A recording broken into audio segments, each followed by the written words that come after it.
오늘로써 창세기 강의 50번째 시간이고요. 아마도 다음 주쯤에는 창세기를 이제 마무리 짓게 될 것 같습니다. 오늘 야곱이 축복하고 생을 마감하게 됩니다. 먼저 지난주에 제가 코로나에 확진이 돼가지고 전도사님께서 말씀을 전해 주셨고요. 저는 기도해 주시고 또 하나님 은혜 주셔서 큰 어려움 없이 거의 다 회복이 되었습니다. 음성도 거의 회복이 되었기 때문에 너무 하나님께 감사드리고 기도해 주신 성도님들께 감사드립니다. 오늘 말씀은 야곱이 12아들에게 축복하고 생을 마감하게 되는 그런 장면인데 그 장면에 굵직한 중요한 내용들을 좀 살피며 은혜를 받고자 합니다. 12아들을 향한 예언의 말들, 유언인데 우리가 통상 우리 숨을 거두기 전에 마지막으로 자식들에게 남기는 말을 유언이다 이렇게 말하는데 남기는 말이다 이런 말이죠. 그런데 그 내용은 사실상 내가 가지고 있는 토지며 재물이며 재산을 어떻게 나눠 가져라. 우리가 보통 통상 얘기할 때 유산은 그런 의미로 쓰이는 경우가 많습니다. 그런데 오늘 이 창세기 49장에서 야곱이 하고 있는 이야기를 보게 되면 땅이며 밭이며 양이며 소며 염소며 이렇게 나눠라 이런 이야기는 없습니다. 그리고 앞으로 이 자식들의 미래, 자식들의 자식들, 이 아들들의 후손들의 미래에 대한 예언의 말들만 가득 채워져 있습니다. 그래서 유언이라고 하기보다는 예언의 말들이라고 보는 것이 더 정확하다라고 볼 수가 있겠습니다. 오늘 말씀 중에도 제가 이야기를 하겠지만 성경에서 예언이라고 하는 것은 확실하게 정해진 불변의 미래를 말해주는 것이 아닙니다. 이대로 살다가는 저렇게 될 것이다. 이게 성경에서 말하는 예언의 본질입니다. 그러니까 너의 삶을 지금껏 관찰해 보니 하나님께서 너의 삶을 통하여 너의 미래와 네 후손들의 미래를 이렇게 말씀하신다. 이게 네가 받을 유산이다. 라고 야곱이 자식들에게 하고 있는 이야기인 거죠. 그러니까 이 49장 이야기를 남 얘기 듣듯이 그래 루벤, 그래 시몬, 레위, 유다, 저 요셉, 베냐민 어떤 복을 받나 보자. 남 얘기 듣듯이 듣는 것도 의미가 있고 재미가 있겠지만 중요한 교훈은 지금 내가 어떤 신앙으로 살아가는가가 내 이후의 삶, 또 우리 자식들, 자식의 자식의 자식의 자식들의 삶까지 결정하는 중요한 바로미터, 지표가 될 수 있다. 그런 경고의 말씀으로 내 자신에게 적용해 보면 훨씬 더 유의미하게 오늘 말씀을 우리가 살필 수 있을 줄 믿습니다. 12아들이죠. 우리 요셉의 두 아들 에브라임, 므낫세가 미리 축복을 받아요. 그런데 그 축복을 다시 종합해서 오늘 요셉이 복을 받는다고 치면 12아들이 복을 받는데 12아들의 복의 내용을 제가 보고 추려봤습니다. 이렇게 됩니다. 축복 2, 보통 7, 저주 3, 2강, 7중, 3약 이렇게 볼 수가 있어요. 그러면 여러분 생각해 보세요. 어떤 아버지가 자식을 마지막으로 이제 복을 주는 축복을 하는데 저주의 축복을 세 아들 지파에게 하며 또 이도 저도 아닌 그저 그런 복을 7 아들들에게 10명의 아들이 그저 그런 축복을 받은 거예요. 유다하고 요셉 정도만 눈에 띄는 칭찬과 그 미래가 찬란해 보이는 축복을 받았을 뿐이지 나머지 10 아들은 그저 그런 축복, 그냥 네 복이나 내 복이나 비슷비슷한 축복. 그 중에서도 셋은 저주라는 말이 연거푸 사용할 정도로 저주스러운 예언의 말을 남겼다 하는 것이죠. 어떤 부모가 자식에게 저주를 할까? 여러분 잘 생각해 볼 필요가 있습니다. 여러분 아무리 못난, 아무리 자식이 미운 부모라도 저주를 퍼부을 그럴 부모가 있을까? 그것도 마지막 죽기 직전에. 그런데 오죽하면 저주를 내렸을까?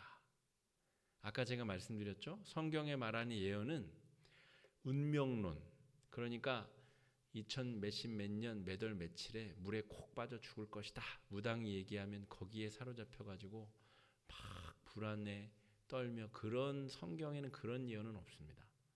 성경은 네가 지금 그 따위로 하나님을 믿으면 저 따위로 망하게 될 것이다. 이런 게 예언이죠. 그런데 중간에 회개하면 결과가 바뀌어요. 요나서가 아주 대표적인 예 아닙니까? 아수르 제국의 수도인 니느웨가 변화되고 바뀌잖아요. 망했어야 되는 도시가 회개하고 변화되잖아요. 그게 예언의 내용이에요. 성경의 예언의 내용은. 지금의 삶을 유추해서 너의 미래를 예언해서 이야기한다. 이 말은 뭐예요? 회개할 기회를 주는 거예요. 그런데 자식이, 잘못한 자식이 셋이 등장을 하는데 오늘 그 자식들을 그냥 죽기 직전에 아이고 그렇다고 저주를 할 수 있냐, 좋은 말을 내뱉고 생을 마감한다고 칩시다. 그러면 그것은 그 자식에게도 이로운 일이 아니고 하나님의 뜻을 제대로 전하는 일도 아닌 것이죠. 하나님의 뜻을 제대로 전하는 일은 정확하게 예언해야 회개를 하든 그 길을 그대로 가서 망하든 그 자식이 결정할 일입니다. 정확하게 예언을 해주고 그대로 살다가 벌어질 일에 대한 명확한 예언의 말씀, 이것이 오늘 야곱이 12아들에게 하고 있는 이야기입니다. 잘하고 있는 유다와 요셉에게는 네가 이렇게 살았으니 네 미래, 네 후손들도 너의 신앙의 유산을 그대로 따라 살면 이렇게 될 것이다. 축복해 주는 것이고요. 그런데 말씀에서도 보다시피 여러분 유다에게 이제 이 왕의 피가 흐르게 되거든요. 장자의 축복이 흐르게 됩니다. 그런데 이 축복대로라면 남유다가 멸망하면 안 되는데, 우리가 새벽에 지금 살피고 있는 이사야서 45장 오늘 새벽에 살폈는데 이미 나라가 멸망한 상태에 대한 예언의 말씀이에요.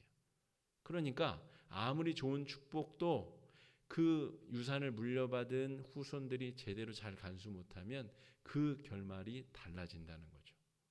성경에서의 예언은 미리 정해진 바꿀 수 없는 미래의 불변의 역사를 예언하는 게 아닙니다. 성경에는 하나님과의 관계를 더 잘하기 위해서라면 때로 사랑하는 자식들에게도 저주의 말을, 너희들이 그대로 살다가는 망한다라고 하는 이야기를 하나님께서 들려주신다 하는 것이죠. 그게 성경에 하나님이 하나님의 백성들을 사랑하시는 방법, 예언의 말씀을 들려주시는 방법이다 할 수가 있겠습니다. 그래서 여러분 오늘 이 12아들의 개인에 대한 운명이 12지파의 운명으로 이제 연결되어지게 됩니다. 그러므로 그 지파의 후손들은 이럴 거 아니에요. 우리 아버지 르우벤은, 우리 조상 르우벤은 왜 그런 실수를 저질러 가지고 우리가 이렇게 멸망해야 될까? 여러분 그것도 한편 맞는 말입니다. 르우벤의 이 후손들이니까 그게 맞죠. 하지만 그 모든 책임을 르우벤에게만 돌릴 수는 없다 하는 것입니다. 여러분 우리 모두가 아담과 하와의 후손 아닙니까? 여러분 우리가 그렇다고 해서 아담과 하와만 원망하며 책망하며 우리의 소중한 인생을 낭비하며 살 수 있습니까? 하나님은 끊임없이 기회를 주시고 심지어 독생자 외아들 하나님 스스로를 우리에게 주시면서까지 그 원죄에서부터 우리가 벗어나기를 원하시고 바라시고 복 주시는 분이시다 하는 것이죠. 그러니까 조상 탓만하고 자기 운명을 갉아먹으면서 살 일이 아니라 마치 정말 하나님께서 택하신 정말 믿음의 사람들처럼, 하나님께서 붙드신 그 사람들처럼 자신에게 주어진 운명을 거슬러낼 수 있는, 야곱이 그런 사람이었고 아브라함도 그런 사람 아니었습니까? 여러분 자신에게 주어진 운명을 믿음으로 거슬러낼 수 있는 기회가 그 후손들에게 주어져 있다는 것이죠. 우리 조상 르우벤이, 우리 조상 시므온이, 우리 조상 레위가 이런 저주를 받았지만 우리는 그 운명을 거스를 것이다. 그 운명을 복으로 바꿀 것이다. 그것이 후손들이 받아들일 사명이자 역사의식이다 라고 말할 수가 있겠습니다. 또 바꿔서 생각해 보면 이 12아들에게 주어진 예언의 말씀을 저는 우리 신앙인들의 다양한 스펙트럼이라고도 한번 생각해 보았습니다. 우리 신앙인 중에는 연약한 사람들도 있죠. 다 유다와 요셉과 같은 사람들만 모여 있으면 그 사람들을 100명 모아놓으면 또 그 사람들도 언제든지 또 12등급으로 나뉘어져서 정말 르우벤 같은 사람도 있을 것이고 시므온 같은 사람도 있을 것이고 단이나 납달리 같은 사람도 생길 거라는 말이죠. 그러니까 이 다양한 신앙인의 스펙트럼 안에서 자기 자신을 발견함이 중요하겠다 할 수가 있겠습니다. 12분의 2, 6분의 6분의 1만 지금 축복을 받고 있고요. 6분의 1보다 조금 더 큰 수가 저주를 받고 나머지는 그냥 비등비등한 신앙인들이다 이렇게 볼 수가 있어요. 자, 먼저 우리 큰아들 장자 르우벤이 이 장자의 축복의 권한을 빼앗기게 되었는데 이것은 제가 이미 몇 차례 다루었습니다. 그래서 르우벤에게서 이 떨어져 나간 장자의 축복이 시므온과 레위로 가야 되는데 시므온과 레위도 또 죄를 짓죠. 그래서 그것이 유다에게로 장자의 축복의 권한이 넘어가게 되었다 이렇게 말씀을 드렸습니다. 창세기 35장에 보면 르우벤이 서자는 말은 여러 서자를 말합니다. 그러니까 서모라는 말은 아버지의 본부인이 아닌 첩을 말하는 겁니다. 서모. 그러니까 르우벤은 이 레아의 첫째 아들이거든요. 그런데 이모인 빌하의 여종과 통간을 저지르게 됩니다. 근데 이 빌하도 자신의 형제들을 낳은 어머니 중에 하나예요. 단, 납달리 이게 다 빌하에게서 태어나거든요. 그러니까 이게 어떻게 돌아가는 집안인지 이게 정말 알 수 없는 미궁으로 빠져들게 된 아주 중요한 계기가 창세기 35장에 벌어지게 됩니다. 35장 장면이 어떤 장면이냐면 야곱이 에서랑 잘 화해하고 세겜에 들렸다가 세겜에서의 사건은 시몬 레위와 관련이 있어요. 세겜을 지나서 이제 그런 일을 르우벤이 벌이게 됩니다. 정말 중요한 위기를 다 벗어나게 되자 엉뚱한 데서 이 폭탄이 터지게 된 것이죠. 그러니까 이 야곱의 정말 수치심, 모욕감, 이 절망감은 이 헤아릴 수가 없는 것입니다. 그러니까 이 하나님의 약속의 축복이 그런 성적인 욕망에 사로잡혀서 자신의 근본 자체를 부정해버린 르우벤에게 흘러갈 수는 없는 것이죠. 그래서 그 사건 창세기 35장에 딱 한 절 기록되어져 있습니다. 그 한 절의 기록이 르우벤을 나락으로 떨어지게 만든 사건이다 라고 말할 수가 있어요. 여러분, 제가 성적 욕망의 노란색 글을 쳐놨습니다. 성적 욕망은 좋은 건가요? 나쁜 건가요? 좋은 것도 아니고 나쁜 것도 아닙니다. 아담과 하와를 빼고 온 인류에 이 성적 욕망 때문에 태어나지 아니한 사람이 없어요. 아담과 하와는 창조됐으니까 그냥 태어났고 그 이외의 모든 사람들은 이 성적 욕망을 통해서 이 세상에 태어났습니다. 그러니까 이것이 없이는 하나님의 뜻이 이루어질 수도 없고 하나님의 뜻이 확장될 수도 없어요. 이스라엘 백성들 야곱의 아들들 그 자식들이 70명이서 애굽으로 내려가요. 그런데 출애굽할 당시에 사람들의 숫자를 적게 잡으면 60만 명, 많게 잡으면 150만에서 200만 명까지 봅니다. 여러분 70명의 사람들이 200만 명이 되려면 반드시 필요한 게 이 성적 욕망이에요. 그래야 잠자리를 하고 애를 낳을 거 아니에요. 이게 없으면 아무리 하나님 잘 믿는 사람들도 애를 낳을 수가 없어요. 여러분 이 성적 욕망은 좋은 것도 아니고 나쁜 것도 아니에요. 하나님이 바르게 사용할 때 이루 감당할 수 없는 정말 놀라운 행복감과 만족감을 자녀를 통해서 주십니다. 이거는 우리 자녀를 낳아보신 모든 분들이 다 경험하시는 은혜 아니에요? 이거는 금덩이 은덩이를 준다고 해서 경험할 수 있는 것이 아닙니다. 이거는 다른 걸로 대체가 불가능한 어떤 아름다운 생명의 열매가 이 성적 욕망을 통해서 우리에게 주어지는 것이죠. 바르게 잘 사용할 때. 그리고 하나님께서는 그렇게 이 욕망을 잘 주체할 수 있는 그런 비결을 하나님과의 관계 안에서 우리가 찾도록 길을 주셨습니다. 신명기 22장 이 난잡한 성생활을 금하는 율법의 내용도 하나님과의 관계가 바로 서 있을 때 난잡하고 문란한 성생활을 멈추게 된다. 그래서 이방 민족 우상 숭배를 금하는 아주 절대적인 이유가 여기 있습니다. 우상 숭배는 그냥 목석에 절하는 행위로 그치는 것이 아닙니다. 그 우상 종교가 원하는 음란하고 난잡한 행위로까지 삶이 무너져 버리기 때문에 모든 것이 무너져 버리기 때문에 하나님께서 목석을 섬기지 말라, 이방의 우상을 섬기지 말라 금하신 것이죠.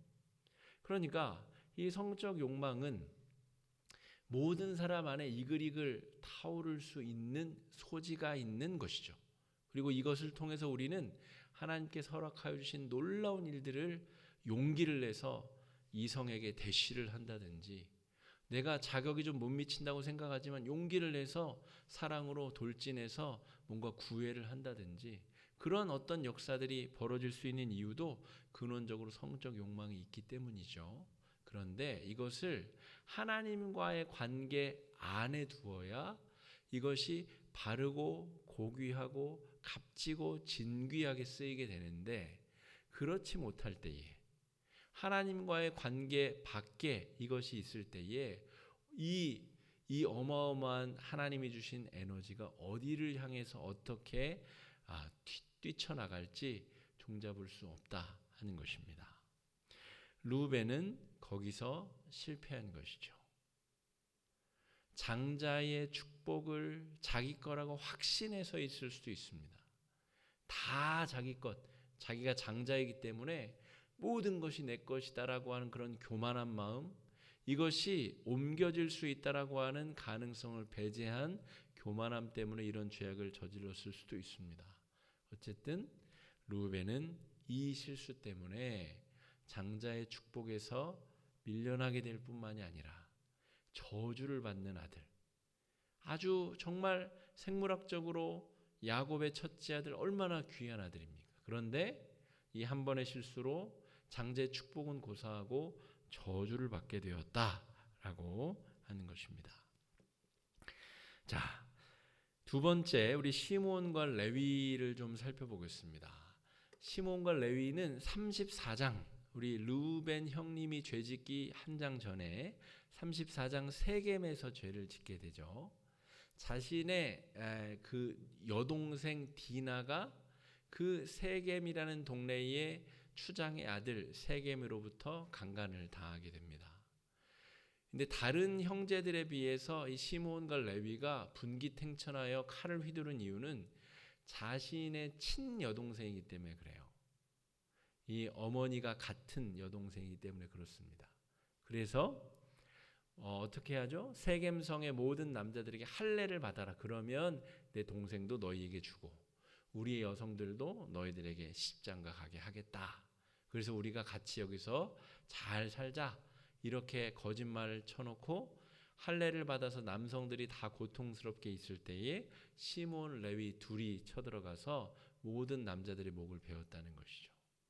이 때문에 야곱이 아주 극대노하게 됩니다. 여러분, 이 분노라는 감정 역시 아까 성적 욕망과 비슷한 특징이 있습니다. 여러분, 교회에서는 화내지 말라, 분노는 나쁜 것이다, 여러분 어려서부터 그렇게 배우셨을 가능성이 높습니다. 그런데 바르게 가르친 교회에서는 분노 자체가 나쁜 것이라고 가르치지 않았을 것이에요. 왜냐하면 분노는 나쁘다고는 보기 어려움, 나쁘다고만 보기 어려운 것이기 때문에 그렇습니다. 분노가 있어야 거룩함을 지향할 수 있습니다. 악을 봤는데 악에 대한 분노가 일어나지 않으면 그 사람은 선한 사람이 아닌 것이죠. 그렇기 때문에 이 분노 자체도 선하다, 악하다 그렇게 그냥 단편적으로 판단할 수 있는 것이 아닙니다. 하나님께서 의로운 분심을 어떤 선지자와 예언자들에게 주시지 않는다면 그들이 그 입을 열어서 그 시대를 향한 예언적인 말씀을 전할 수 없기 때문에 그렇습니다. 그래서 여러분, 이 분노라고 하는 것은 좋고 나쁜 것이 아니라 합당하고 의롭게, 마찬가지로 성적 욕망과 마찬가지로 하나님과의 관계 안에서 그 분노를 잘 다스릴 수 있어야 됩니다. 그런데 지금 시므온과 레위는 그 분노를 잘 다스리지 못하고 한 번에 아주 한꺼번에 저기를 가지고 뿜어내었다는 것에 문제가 있습니다. 아버지의 통제, 아버지의 그 통제 안에서 그 분노가 정말 아름다운 방향으로 선용될 수 있도록 그렇게 방향을 잘 조절하고 그것이 적절할 때에 합당하게 분출될 수 있어야 되는데 그렇지 못하고 그냥 통제 안 되는 분노가 많은 피를 뿌리게 되었다는 데 있습니다. 그래서 이 르우벤과 시므온, 레위가 이 12아들 중에서 저주를 받은 세 아들, 공교롭게도 첫째, 둘째, 셋째 아들이 이 심각한 저주를 받는 아들들이 되었다라고 할 수가 있겠습니다. 여러분, 그래서 이 르우벤 같은 경우는 사사기 5장에 잠깐 이제 마지막 모습을 등장하고는 그 모습이 사라집니다. 이 지파가 어떻게 됐는지 알 수가 없게 돼요.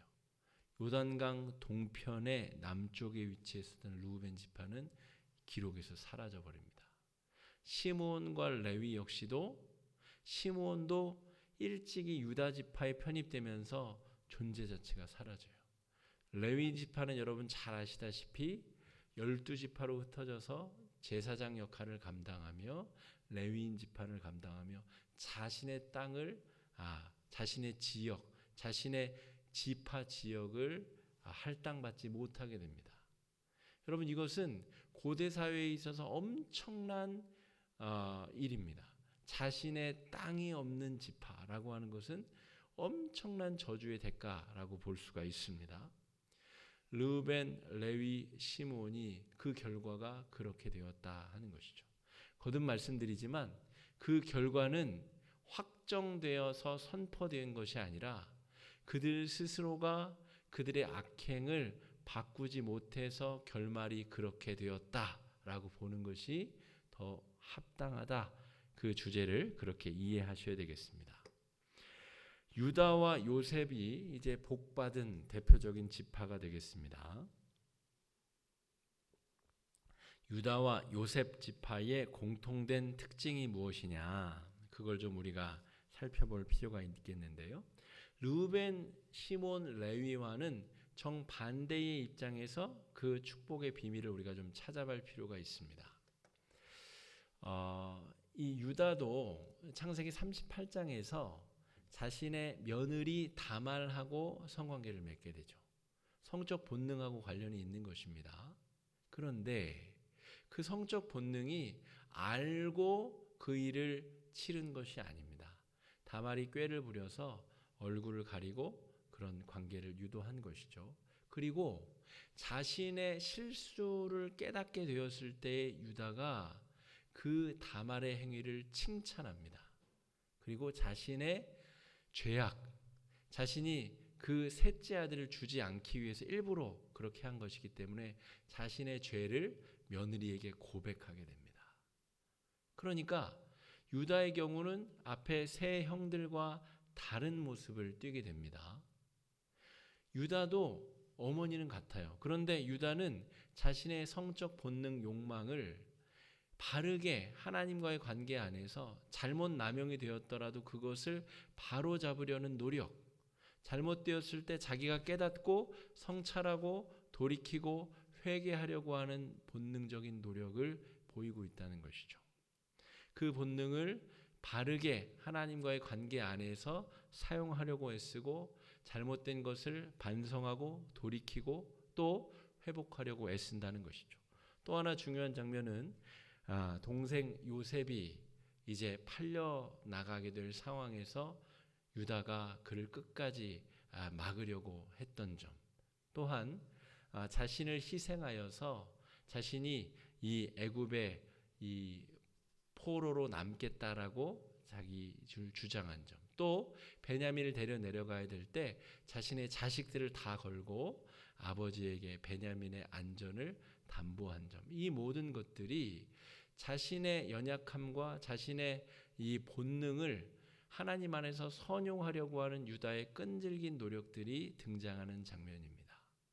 그래서 여러분, 유다도 똑같이 성적 본능이 있고 연약함을 가지고 있지만 끊임없이 그것을 하나님 앞에 갖다 놓고 반성하고 후회하고 돌이키고 회개하고 그것을 하나님 안에 갖다 두려고 하는 끊임없는 노력을 했다는 것이죠. 그것이 유다가 칭찬받고 그의 자손에서 남유다의 이 왕의 혈통이 흘러 예수 그리스도까지 이르는 아주 놀라운 장자의 축복이 이어지는 귀한 계기가 되었다 하는 것이죠. 요셉은 더 말해 무엇하겠습니까? 요셉은 50장에서 그런 고백을 하죠. 하나님께서 나를 이곳에 먼저 보내신 이유는 따로 있습니다. 그러니까 형님들, 제가 해코지할까 봐 걱정하지 마십시오. 자신 안에 있는 형들을 향한 분노가 이미 승화된 겁니다. 하나님과의 관계 안에서 내가 10수년간 이 고난의 시간을 겪은 이유가 그것이구나. 형들은 그냥 자신의 치기 어린 그런 분노 때문에 실수를 저지른 그런 어리숙한 불쌍한 사람들에 불과한 것이지, 내가 그들의 목을 친들 자신의 마음이 후련하겠습니까? 하나님의 더 큰 비전과 뜻이 깨달아졌는데 그 형들과 치고받고 싸우고 벌준들 무슨 의미가 있겠습니까? 이미 요셉은 자신 안에 있는 분노, 엄청난 분노가 하나님의 뜻 안에서 완전히 화학적인 내용이 승화되고 변화되는 은혜를 경험했다 하는 것이죠. 여러분, 이 요셉이 보디발의 아내로부터 성적 유혹을 당할 때가 한창 혈기왕성할 때였습니다. 여러분, 성적 욕망이 없었을까요? 넘치고 넘쳤겠죠.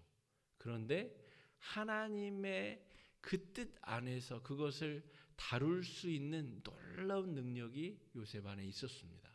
그러니까 본능과 이런 연약함을 하나님 안에서 다룰 수 있고 승화시킬 수 있는 능력과 그런 지혜가 유다와 요셉 안에 있었다라고 할 수가 있겠습니다. 여러분, 하나님 안에 있다라고 하는 것이 그만큼 중요합니다. 여러분, 하나님 안에 있다는 것은 착한 사람이 되라는 말이 절대 아닙니다. 하나님을 잘 믿는 사람들일수록 개성이 뚜렷합니다. 하나님을 잘 믿으면서 분노가 많이 있는 사람이 있을 수 있어요. 그 사람은 하나님께서 그 분노를 잘 활용하셔서 정말 의로운 일에 앞장서는 사람, 의로운 일에 개혁을 향해 돌진하는 사람으로 하나님께서 쓰시는 거죠. 하나님 잘 믿는다는 게 그냥 늘 천사오르고를 하고 좋은 게 좋다고 늘 이야기하는 그런 사람이 아닙니다. 우리 하나님 잘 믿는다고 하는 것의 본질적인 의미는 우리 안에 희노애락이 뚜렷하고 하나님 안에서 그것을 잘 다룰 수 있고 하나님 안에서 여러 가지 응어리와 한과 슬픔과 분노를 믿음으로 승화시킬 수 있는 사람이 믿음의 유산을 받을 수 있는 사람들이다 라고 볼 수가 있겠습니다. 그래서 여러분의 자녀손들을 예수 믿으니까 착해야 된다, 모든 것을 다 용서해야 된다, 참기만 해라, 그렇게 가르치시면 안 됩니다. 하나님 안에서 그 모든 감정들을 다 다룰 수 있어야 되고 그 느끼는 것을 믿음 안에서 하나님 안에 표출할 수 있고 다룰 수 있고 또 승화시킬 수 있는 능력을 갖추는 것이 중요하다라고 말할 수가 있겠습니다. 그래서 유다는 장자의 축복을 승계하게 됩니다. 그 축복의 내용 우리 8절 말씀 한 절만 한번 읽어보겠습니다. 시작. 유다야 너는 형제의 내 아버지의 아들들이 내 앞에 절하리로다. 야, 정말 좋은 축복이네요. 그죠? 이 축복만 낼름 받아 먹겠다. 그런 일은 없습니다. 유다가 지금까지 살아온 인생을 보고 배워야 됩니다. 유다가 자신의 연약함도 있고 다른 동생들이 막 형제들이 이렇게 요셉 팔아먹자니까 거기에 휘둘려 가지고 자기가 거기에 홀딱 넘어간 적도 있고 그럼에도 불구하고 자신의 중심을 하나님 앞에 잡으려고 하는 끊임없는 노력과 회심과 회개가 유다 안에 있었기 때문에 이런 축복을 받는다는 것이죠. 그런 삶에 대한 열망과 그런 삶을 살아야 되겠다는 그런 마음이 중요하지 이런 열매만 낼름 내가 받아먹겠다. 그런 사람은 그런 후손들은 이런 축복을 받을 수가 없습니다. 자, 이 장자의 필적하는 축복, 땅과 권한을 얻은 요셉, 에브라임과 문하세가 큰아들이라 그랬죠. 그런데 장자의 축복을 누가 받아요? 에브라임이 받죠. 에브라임과 문하세 이 축복을 받는 이 요셉의 축복의 내용 한번 26절 한번 보겠습니다. 시작. 내 아버지의 축복이 내 선조의 축복보다 나아서 영원한 산이 한없음 같이 이 축복이 요셉의 머리로 돌아오며 그 형제 중 뛰어난 자의 정수리로 돌아오리로다. 얼마나 좋은 축복이에요.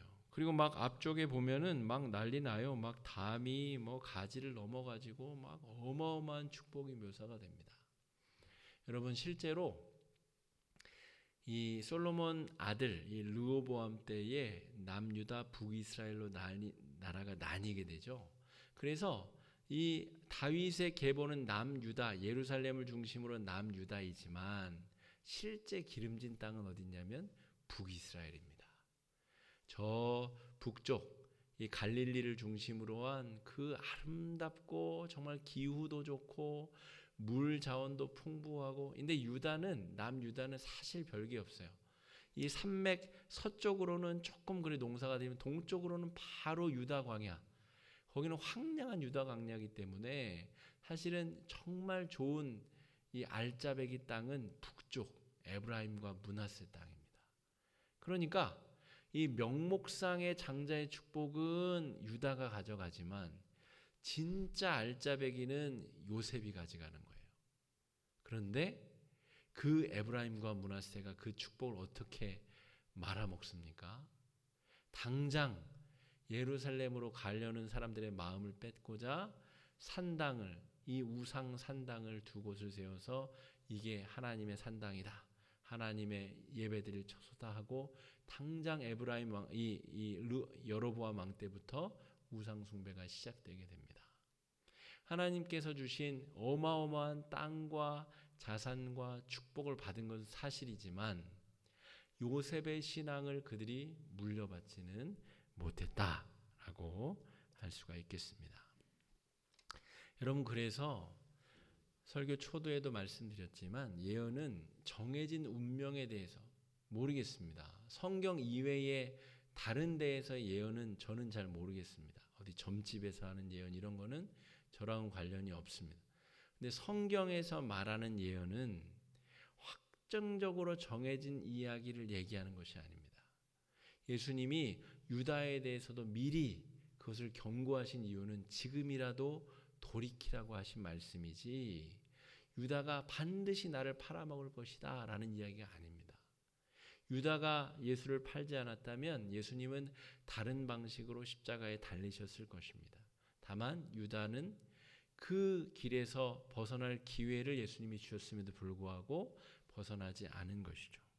예언은 정해진 운명에 대한 것이 아니라 바른 신앙을 살아갈 수 있도록 위한 경고장치이고 그 경고에 반응했다면 르우벤과 시몬과 레위 지파의 삶도 변화되었을 것입니다. 그것이 성경이 창세기 49장을 통하여 우리들에게 하고자 하는 이야기인 것이죠. 여러분, 우리 모두는 하나님 앞에 떳떳한 사람이 있을 수 없습니다. 돌이켜보면 다 인생에 그늘진 곳이 있고 그릇 행동한 때가 있고 죄 지은 장소가 있고 죄 지은 시점이 다 있다는 것이죠. 그런데 하나님께서는 경고해 주시고 돌이키라고 말씀해 주시고 회개하라고 말씀해 주셔서 우리가 다시 바른 길을 찾아갈 수 있도록 우리에게 새로운 기회를 우리에게 허락해 주시는 분입니다. 야곱의 죽음이 의미하는 것이 무엇일까요? 이제 야곱은 이 말을 남기고 죽습니다. 자, 29절 말씀 한번 읽어보겠습니다. 시작. 그가 그들에게 명하여 이르되 내가 내 조상들에게로 돌아가리니 나를 햇사람 우리 선조와 함께 장사하라 라고 이야기를 합니다. 여러분, 이 어르신이 12아들에게 이런 얘기를 남기고 돌아가셨어요. 여러분, 그 말이 그러면 자식들이 아유 나 그 말 무시할래 그러면 될 것 아니에요. 이미 돌아가신 어르신 그냥 망령나서 한 말이겠거니 하고 못 들은 채 하면 될 거 아닙니까? 그런데 그 유언이 왜 의미가 있고 중요합니까? 야곱의 말이 아니라 하나님이 야곱을 통해 하신 예언의 말씀이기 때문에 그렇습니다. 야곱이 지금 자기를 어디다 묻으라고요? 내 선조들이 묻힌 곳, 햇사람 에브론의 밭에 있는 우리 할아버지 아브라함이 굳이 돈 주고 값 주고 산 그 굴에 나를 묻어라. 그 말은 이 자식들에게 하는 이야기입니다. 내가 지금 너에게 한 말은 인간적인 내 말이 아니라 하나님이 너희들에게 하신 경고의 말씀이다. 유다와 요셉도 너희들이 이 축복의 말씀을 받을 만한 삶을 살기 위해서 애써라라고 하는 경고의 말씀을 주신 것이죠. 그러니까 정말 두려운 것은 이게 하나님이 주신 예언의 말씀이기 때문에 그렇다는 것입니다. 야곱의 유언이 아니라 하나님의 경고의 말씀이다 하는 것이죠. 여러분, 제가 오늘 설교 초두에 이 이야기를 남 이야기 듣듯이 그렇게 듣지 마시고 나를 향하신 하나님의 뜻으로 들어보시라고 말씀을 드렸습니다. 저에게도 마찬가지고 우리 듣는 성도님들에게도 마찬가지입니다. 나를 향해서 이 말씀을 듣는다고 칠 때 나는 어디쯤 있을까? 나는 저주받은 세 아들 쪽에 있을까? 아니면 그저 그런 7 아들 중에 있을까? 아니면 유다와 요셉 그런 아들 중에 있을까? 아마 이 유다와 요셉 쪽에는 좀 들기 어려울 확률이 저도 그렇고 우리 모두가 그렇지 않겠습니까? 하지만 나의 신앙을 하나님의 말씀의 거울에 비추어 볼 때 내가 정말 하나님의 믿음 안에서 나의 이 정말 못난 마음을 좀 한번 잘 추스려 봐야 되겠다. 하나님 앞에 한번 다시 새롭게 해봐야 되겠다라고 하는 그런 마음이 들었다면 우리는 이 말씀을 오늘 제대로 묵상한 것이다. 이렇게 볼 수가 있겠습니다. 오늘의 신앙을 통해서 내일의 나의 모습과 우리 후손들의 삶을 우리가 유추해서 멀리 내다볼 수 있음을 교훈으로 삼으시고 우리가 계속해서 하나님 앞에 믿음으로 바로 설 수 있는 귀한 은혜가 넘치시기를 축복합니다. 오늘 말씀을 의지하여서 우리 4가지 기도 제목 가지고 함께 좀 기도하면 좋을 것 같습니다. 첫째 기도 제목은 이것입니다.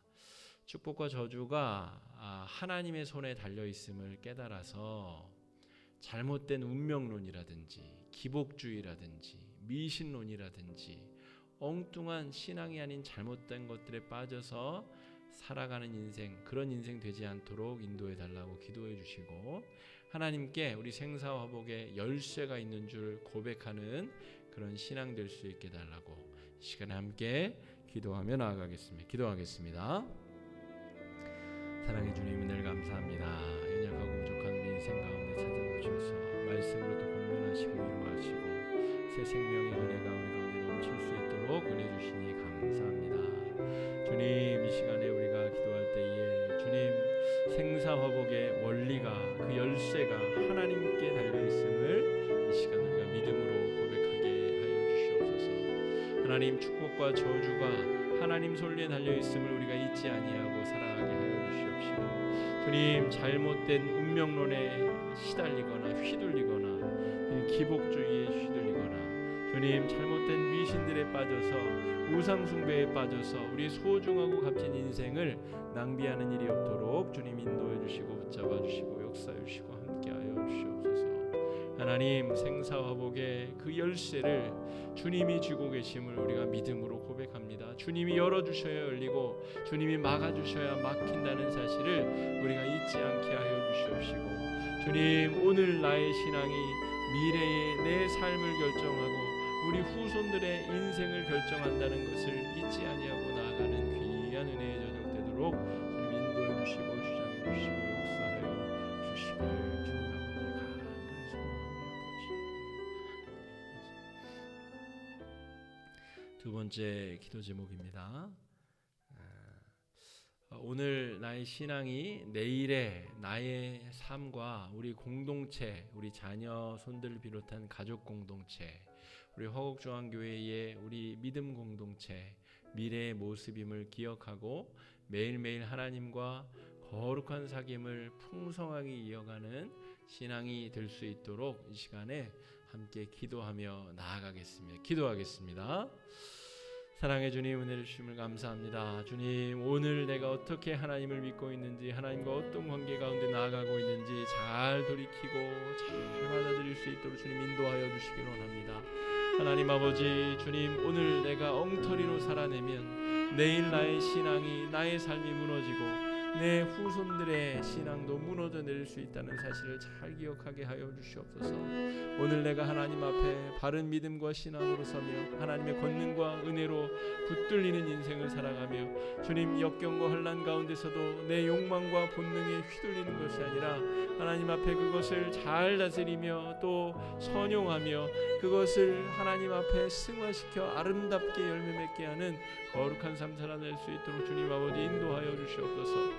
주님, 우리의 본성은 주님 바르지 못하고 죄악을 향하여서 우리의 본성은 하나님 앞에 늘 잘못된 길로 나가려고 하는 관성이 있음을 주님 고백하고 깨닫게 됩니다. 주님, 우리 인생 가운데 주님 함께해 주시고 찾아와 주셔서 거룩하고 아름다운 하나님의 권능의 역사가 우리 가운데 이루어질 수 있도록 주님 주장해 주시고 인도해 주시고 역사해 주시고 주의 아버지 함께하여 주시기 원하오니 성령의 능력과 인도하심을 붙들어 주시고 인도해 주시고 세 번째 기도 제목입니다. 우리에게 선물로 주신 우리 본능, 여러 가지 본능들과 우리에게 주신 여러 희노애락, 여러 감정들이 그 본질을 깨달아서 하나님이 주신 그 귀한 선물을 귀하고 값지게 잘 사용할 수 있는 능력을 우리가 배울 수 있도록 여러분 위해서 기도하시고, 본능을 그저 억압한다거나 참는다고 해결될 문제가 아니라 하나님과의 믿음 안에서 어떻게 선용할 것인가, 어떻게 바르게 사용할 것인가, 그것을 잘 다룰 수 있는 능력을 얻게 해달라 기도하는 시간이 될 수 있기를 바랍니다.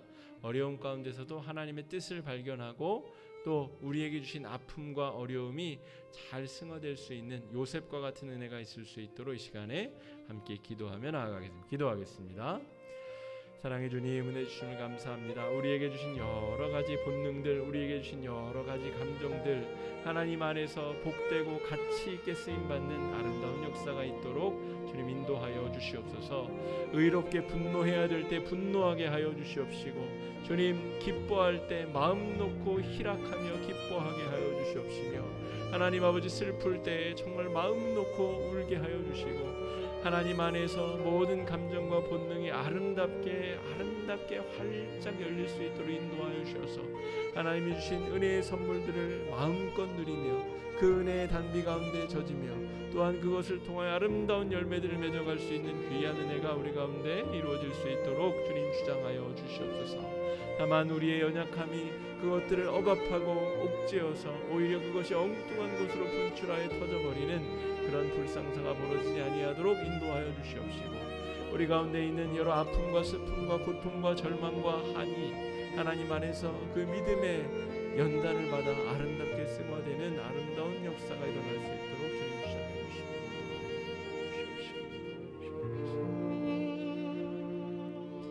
우리 네 번째 기도 제목입니다. 우리 개인적인 기도 제목을 위해서 기도해 주시고, 또 수술 후에 우리 회복 중인 우리 성도님들, 우리 김민지 권사님, 서영숙 권사님, 또 여러 장기적인 질병과 싸우고 있는 성도님들 위해서도 기도해 주시고, 우리 어르신들 육체적, 정신적, 심리적인 건강을 위해서도 기도해 주시고, 우리 복합문화공간 지금 인허가부터 시작해서 잘 진행되고 있는데 추진위원들 지혜를 주시고 좋은 일꾼들 잘 붙여주셔서 아름답고 복되게 그 공간이 아름답게 쓰임받을 수 있도록 인도해달라고 이 시간에 함께 기도하며 나아가겠습니다. 기도하겠습니다.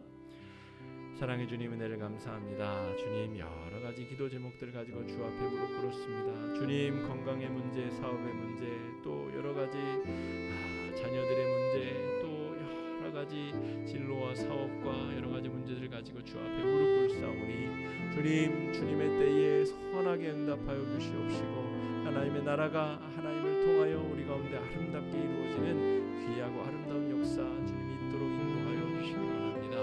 수술 후에 회복 중인 우리 김민지 권사님, 서영숙 권사님 비롯한 여러 성도님들 붙들어 주시고, 또 코로나에 걸려서 어려움과 또 고통 중에 있는 성도들 주님 회복시켜 주시옵시고, 주님 역경과 환난 중에서 낙담하지 아니하는 힘과 능력과 지혜, 은혜를 허락하여 주시기를 간절히 소망합니다.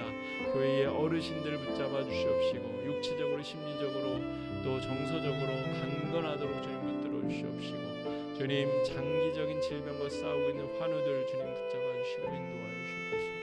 주님, 교회가 교회되기 위하여 본질적 사명을 감당하기 위하여 공간을 준비하고 있습니다. 하나님께서 마음껏 하나님의 백성들을 통하여 일하실 수 있는 공간이 되게 하여 주시옵시고, 인허가 처리부터 여러 일꾼들이 합심하여 공간을 아름답게 준비해야 되는데 주님, 꼭 필요한 일꾼들을 만나게 해주시고, 꼭 필요한 일꾼들이 적재적소에 아름답게 쓰임받게 하여 주셔서 주님, 우리가 가진 이 공간이 하나님께서 마음껏 쓰실 수 있는 복음이 정말 전해질 수 있는 아름다운 공간 될 수 있도록 주님 복과 은혜 허락하여 주시기를